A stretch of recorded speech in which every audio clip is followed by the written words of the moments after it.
Bueno, pues la idea surgió un poco, estábamos yo y cuatro compañeros más haciendo el máster de documental creativo de la Universidad Autónoma de Barcelona y estábamos buscando un tema para hacer en Barcelona.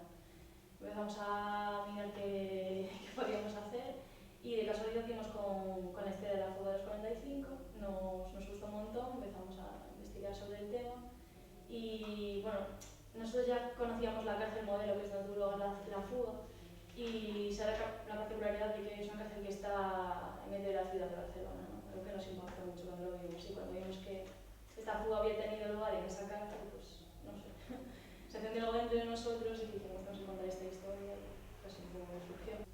Pues bueno, el contacto con José fue también casualidad, en realidad. Empezamos a investigar un poco bueno, sobre los 45 presos que se habían fugado y vimos que José estaba en una cárcel cerca de Barcelona, a los alrededores. Le enviamos una carta, le contamos lo que queríamos hacer y como que aceptó desde el primer momento, súper bien y bueno, en realidad cuando también le conocimos a él en persona, cuando fuimos a visitar a los locutorios, nos dimos cuenta que era él que tenía que contar la historia, tenía una particularidad, una manera de contarla muy especial.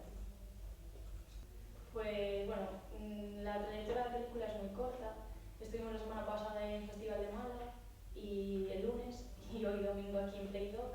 Y la verdad que, sobre todo el ambiente familiar, muy cómodos y la gente muy cercana. Y no sé, creo que eso es lo que más puedo destacar del festival y me gusta mucho porque es muy familiar.